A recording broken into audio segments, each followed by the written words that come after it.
വയനാട്ടിൽ രാഹുൽ ഗാന്ധി വരികയാണെങ്കിൽ അത് വലിയ രീതിയിൽ UDF-ന് ഗുണം ചെയ്യുമെന്ന് UDF വിചാരിക്കുന്നുണ്ട്. എന്നാൽ നമുക്ക് വയനാട്ടിലെ വോട്ടർമാരുടെ ഒരു അഭിപ്രായം ഇതിൽ എന്താണെന്ന് നോക്കാം അല്ലേ? തീർച്ചയായും അത്തരത്തിൽ വോട്ടർമാരുടെ ഒരു പ്രതികരണം എനിക്ക് തോന്നുന്നു സമ്മിശ്ര പ്രതികരണമാണ് ഉണ്ടായിരിക്കുന്നത്. യുവജനങ്ങൾക്ക് രാഹുൽ ഗാന്ധി വന്നാൽ അത് ഗുണകരമാകും എന്ന ഒരു അഭിപ്രായം ആണ് ഉള്ളത്. അതേസമയം തന്നെ LDF സ്ഥാനാർത്ഥിയെ പിന്തുണച്ചുകൊണ്ട് പ്രചാരണം ശക്തമായി തന്നെ മുന്നോട്ട് പോകാനുള്ള ഒരു തീരുമാനത്തിലാണ് LDF-ഉം ഉള്ളത്. മുജീബ് റഹ്മാൻ തയ്യാറാക്കിയ റിപ്പോർട്ട് കാണാം. വയനാട് പാർലമെന്റ് മണ്ഡലത്തിൽ UDF സ്ഥാനാർത്ഥിയായി രാഹുൽ ഗാന്ധി തന്നെ മത്സരിക്കണമെന്ന KPCC-യുടെ ആവശ്യം അത് അദ്ദേഹം അംഗീകരിച്ചതോടെ വലിയ പ്രാധാന്യമാണ് ഈ ഒരു മണ്ഡലത്തിന് വരുന്നത്. കേരളത്തിലെ 20 ലോക്സഭാ മണ്ഡലങ്ങളിൽ വയനാട് മണ്ഡലം ഏറെ ശ്രദ്ധേയമാവുകയാണ്. രാഹുൽ ഗാന്ധിയുടെ വരവിനെ വയനാട്ടിലെ ജനത എങ്ങനെയാണ് സ്വീകരിക്കുന്നത്, എങ്ങനെയാണ് അതിനോടുള്ള അവരുടെ പ്രതികരണം എന്ന് നമുക്കറിയാം. നമ്മുടെ അഭിപ്രായം നല്ല അഭിപ്രായമാണ്. കേരളത്തിൽ ഏറ്റവും വലിയ ഭൂരിപക്ഷത്തോടെ വയനാട് ജില്ല അക്കൗണ്ട് തുറക്കുമെന്ന് നമുക്ക് ആത്മവിശ്വാസമുണ്ട്. രാഹുൽ ഗാന്ധി ഇവിടെ വിജയം ഉറപ്പിച്ചെന്ന് ഞങ്ങൾ ഇപ്പോൾ തന്നെ ഉറപ്പിച്ചിരിക്കുന്നു.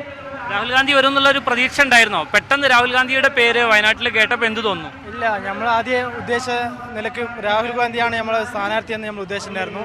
ഇതിൻ്റെ ഇടയ്ക്ക് സ്ഥാനാർത്ഥി നിർണ്ണയത്തിൽ നമ്മൾ കുറച്ചൊരു ഡിലേ വന്നിട്ടുണ്ടായിരുന്നു. എന്നിരുന്നാലും സിദ്ദീഖിനെ നമ്മൾ ഏൽപ്പിച്ച ഉത്തരവാദിത്വം രാഹുൽ ഗാന്ധി വരുന്നുണ്ട് എന്നൊരു തോതിലായതുകൊണ്ട് തന്നെ സിദ്ദീഖ് തനിക്ക് വേണ്ട പ്രചരണ പരിപാടിക്ക് മുന്നിട്ട് ഇറങ്ങുക എന്നൊരു വ്യക്തിപരമായ കാര്യങ്ങൾ വന്നതോടുകൂടി രാഹുൽ ഗാന്ധി ഈ മണ്ഡലത്തിൽ വൻ ഭൂരിപക്ഷത്തോടു കൂടി ഈ വയനാട് പാർലമെൻറ്റ് ജയിക്കും. ഒരു കാലത്തും LDF-ന് ഈ പാർലമെൻറ്റിൽ സീറ്റ് ഉറപ്പിക്കാൻ സാധിക്കില്ല എന്നും കൂടി പറയുന്നു.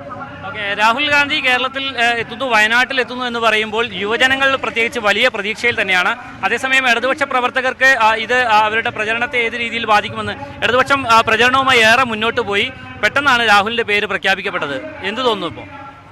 സാക്ഷാൽ സോണിയാഗാന്ധി തന്നെ വന്നു നിന്നാലും ഈ തെരഞ്ഞെടുപ്പിൽ വയനാട് മണ്ഡലത്തിൽ PP സുനീർ വിജയിച്ചിരിക്കും. എന്തുകൊണ്ടെന്നാൽ വയനാടിനോട് കഴിഞ്ഞ 10 വർഷമായി കടുത്ത വഞ്ചനയാണ് കോൺഗ്രസിൻ്റെ ജനപ്രതിനിധി കാണിച്ചിട്ടുള്ളത്. അതിന് പകരം വീട്ടാൻ കിട്ടുന്ന സുവർണ അവസരമായി വയനാടൻ ജനത ഈ അവസരം ഉപയോഗിക്കുമെന്ന കാര്യത്തിൽ യാതൊരു സംശയമില്ല. ഭാവി പ്രധാനമന്ത്രിയായി ഉയർത്തി കാണിക്കുന്ന ഒരു സ്ഥാനാർത്ഥി കൂടിയാണ്. ആ ഒരു സാഹചര്യത്തിൽ പെട്ടെന്ന് രാഹുൽ ഗാന്ധിയുടെ പേര് വയനാട്ട് മണ്ഡലത്തിൽ വരുമ്പോൾ രാഷ്ട്രീയമായി എതിർചേരിയിലാണെങ്കിൽ പോലും വയനാട്ടുകാരെന്ന അർത്ഥത്തിൽ ഏത് തരത്തിലുള്ള പ്രതികരണമാണ് ഇപ്പോൾ തോന്നുന്നത്? രാഷ്ട്രീയമായി പറഞ്ഞാൽ വയനാട് മണ്ഡലത്തിൽ രാഹുൽ ഗാന്ധിയെ പോലെ ഒരു ആൾ വന്ന് മത്സരിക്കാൻ പാടില്ലെന്നാണ് എൻ്റെ അഭിപ്രായം. പക്ഷേ രാഷ്ട്രീയമായിട്ട് പറഞ്ഞാൽ ഇവിടെ ഇടതുപക്ഷ ജനാധിപത്യ മുന്നണിയുടെ സ്ഥാനാർത്ഥിയെ വിജയിക്കണമെന്നാണ് അഭ്യർത്ഥിക്കുന്നത്. എന്തായാലും രാഹുൽ ഗാന്ധിയുടെ വരവിനോടുള്ള വയനാട്ടിലെ വോട്ടർമാരുടെ പ്രതികരണമാണ് പ്രേക്ഷകർ കണ്ടത്.